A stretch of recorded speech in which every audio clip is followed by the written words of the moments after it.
तो रोमिला थापर को आप सुन लो तो आप हंसी आगे मर जाओ, आपको लगे कॉमेडियन है। मैडम क्या स्टैब्लिश करना चाहती है? अशोक पहले और महाभारत बाद में, कि वो लोग गाय को रखा करते थे। उस आदमी ने उसका ट्रांसलेशन नहीं कर दिया, वो गाय को मारने के लिए रखा करते थे। महाराज, पाबूजी महाराज, गोगा जी महाराज, बिगा जी महाराज, फत्ता जी महाराज क्यों मर गए? कि गाय बचाने के लिए।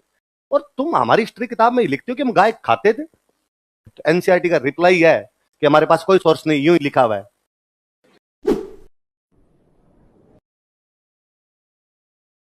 तब तो बच्चा जाने देश के इतिहास के बारे में, पर अपने इतिहासकारों का बेड़ा गर्क हुआ। रोमिला थापर जैसे तो अपने इतिहासकार हुए।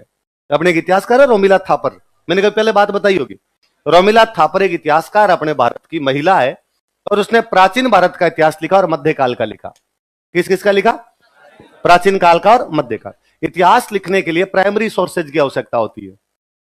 किसकी आवश्यकता होती है? प्राइमरी सोर्सेज का मतलब होता है उस टाइम की बातें, कि जब युद्ध हुआ था उस टाइम की कोई किताब लिखी हुई, उसमें जो बात है वो ज्यादा ऑथेंटिक है। उसके बाद में कोई बात लिखी गई थी इतनी ज्यादा ऑथेंटिक नहीं। हाँ, रोमिला थापर लिखती है। रोमिला थापर को न तो आती है संस्कृत, न आती है फारसी। प्राचीन भारत की कोई भी बातें हैं तो वो कौन सी किताबों में मिलेगी? संस्कृत। मध्यकालीन भारत की कोई भी बातें तो कौन सी किताब मिलेगी? फारसी। एक मैडम को जिसको ना संस्कृत आती है ना फारसी आती है, उसने प्राचीन और मध्यकाल का इतिहास लिखा है। तो मैम विदाउट प्राइमरी सोर्सेज के आपने लिखा कहां से? तो मैम कहती है मैंने इंग्लिश के ट्रांसलेशन पढ़े। इसका मतलब सेकेंडरी सोर्स है। एक प्राइमरी सोर्स था, उस पर किसी बंदे ने इंग्लिश में ट्रांसलेशन किया। ट्रांसलेशन में अपने आप में खूब सारी गलतियां होती है। फिर ट्रांसलेट करने वाला बंदा उस बात को कैसे क्या समझता है उस पर डिपेंड करता है। इसलिए रोमिला थापर को आप सुन लो तो आप हंसी आगे मर जाओ, आपको लगे कॉमेडियन है। रोमिला थापर का मैं लॉकडाउन में एक इंटरव्यू सुन रहा था, उसमें रोमिला थापर कहती है कि यू नो कि अशोक ने युद्ध नहीं किया था, कलिंग युद्ध के बाद में अशोक ने कोई भी युद्ध नहीं किया था। पढ़ते हैं आपने? अशोक कलिंग के युद्ध के बाद में कोई भी युद्ध नहीं, अशोक ने कलिंग युद्ध के बाद में युद्ध करना छोड़ दिया था। और अशोक ने कहा कि नहीं, अब मैं कोई भी युद्ध नहीं करूंगा, मैं शांति की नीति पर चलूंगा। कौन सी नीति पर चलूंगा? अशोक भारत के हीरो हैं, भारत में पीस लेके हैं। आइए, बात समझ में आती है? हमें भी आती। अच्छा, फिर आगे मैडम कहती है कि महाभारत का युद्ध जब चल रहा था तो महाभारत के युद्ध में युधिष्ठिर ने भगवान कृष्ण को कहा कि मैं युद्ध नहीं करूंगा। अर्जुन ने भगवान कृष्ण को कहा कि मैं युद्ध नहीं करूंगा। और युधिष्ठिर अर्जुन ने कहा कि भाई बंधु सामने खड़े, भाई बंधुओं पे हथियार कैसे चलाए जा सकते हैं? और युधिष्ठिर अर्जुन ने युद्ध करने से मना कर दिया था। आप जानते हैं ऐसा क्यों हुआ? क्योंकि युधिष्ठिर अर्जुन ये सोच रहे थे कि जब अशोक युद्ध बंद कर सकता है तो व्हाई नॉट अस? हम युद्ध बंद क्यों नहीं कर सकते? मैडम क्या स्टैब्लिश करना चाहती है? अशोक पहले और महाभारत बाद में। अशोक पहले और महाभारत। एक सामान्य समझ का आदमी भी से ढंग की बात करता है मैडम। कम से कम इस प्रकार की घटिया बात तो नहीं की जानी चाहिए।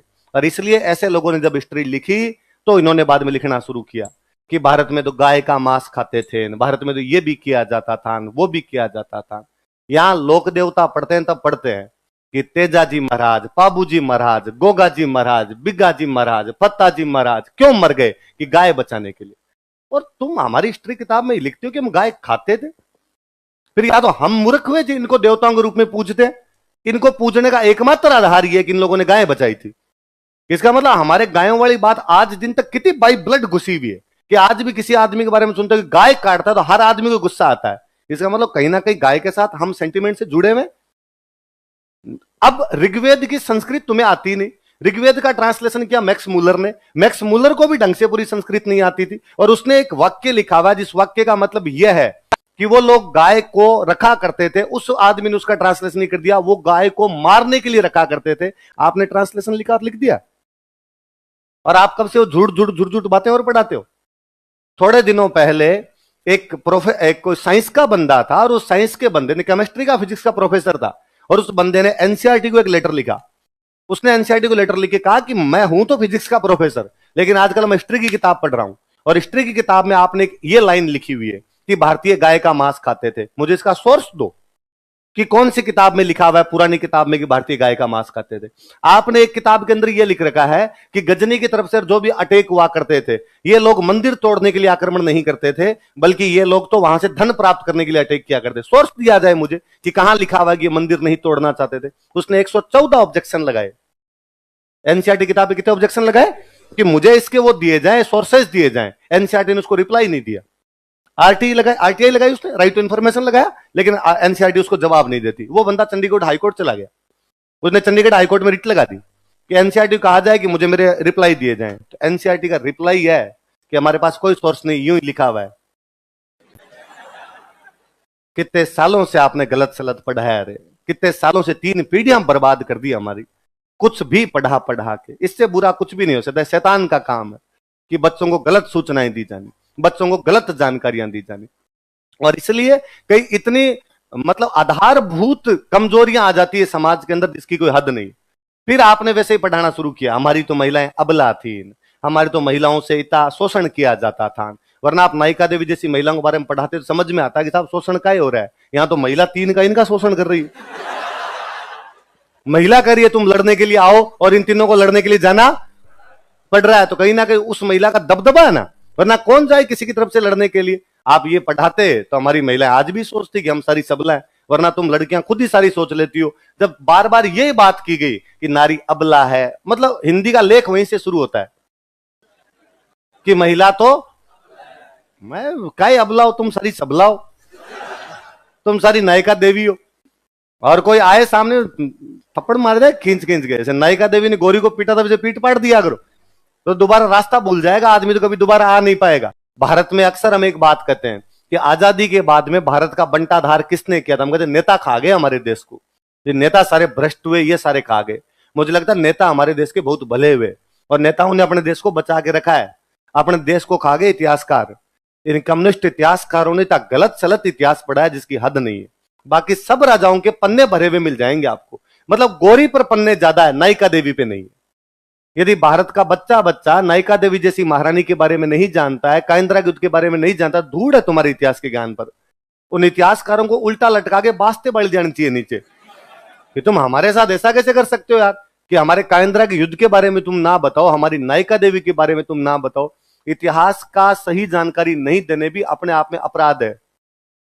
वरना नायिका देवी जैसी महिलाओं के बारे में बताया जाता तो कितनी भ्रांतियां टूटती है। जो भ्रांतियां है कि महिलाएं अबला होती है, ये अबला है?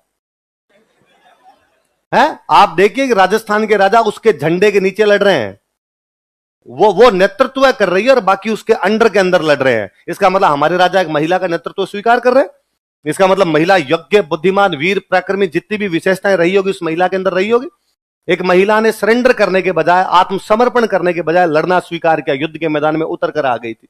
एक महिला गोरी जैसे दुर्दांत आक्रमणकारी को जो आसपास में सब जगह जीत रहा था, उसको यहां से हरा के भगाती है। तो वो महिला कौन थी? होना यह चाहिए कि नायिका देवी के बारे में बच्चा बच्चा जाने, पर अपनी हिस्ट्री इसी प्रकार से लिखी गई, इस प्रकार के कांड किए गए कि अपने हिस्ट्री में ज्यादातर में तो बातें वो बताई हुई है जिधर अपने वाले को हार गए थे। जहां अपने वाले जीते, अपने हिस्ट्री वाले खा गए। कि भाई 700 से अटैक होने शुरू हुए और 1192 में त्राइन का युद्ध हारे, उसके बाद में शासन हुआ। तो 700 से 1192 तक तो शासन नहीं हुआ ना। इसका मतलब 700 से 1192 के बीच जितने युद्ध हुए उसके अंदर वो हारे आना। तो कितने युद्धों के बारे में हम जानते हैं? हम त्राइन का पहला युद्ध के अलावा कौन से युद्ध के बारे में जानते हैं? काइंद्रा का भी तब जानते हैं जब मैं हिस्ट्री पढ़ाता हूं, और जब मैं केलन कीर्तिपाल के लिखवाता हूं और मैं कहता हूं काइंद्रा का युद्ध आगे पढ़ेंगे, तब हम में से किसी के दिमाग में आता भी नहीं कि काइंद्रा का युद्ध क्या था। पढ़ेंगे तब ठीक है, आज हमने पढ़ लिया, तो आज अपने 4 बातें जानते हैं। और अब भी हम कितनी बातें जानते हैं काइंद्रा युद्ध के बारे में। इतनी, एक रानी थी, उसने गोरी को हराकर यहां से भगा दिया था। होना चाहिए कि काइंद्रा युद्ध की तो हम लाइन लाइन जाने कि क्या सेनाओं की जमावट रही होगी, कहां लड़े होंगे, कैसे लड़े होंगे, कितने सेनापति गुजरात से आए होंगे, गोरी से किस प्रकार से लड़े होंगे, किस रास्ते से गोरी वापस भागा होगा, कितने पकड़ लिए गए होंगे, कितने मार दिए गए होंगे।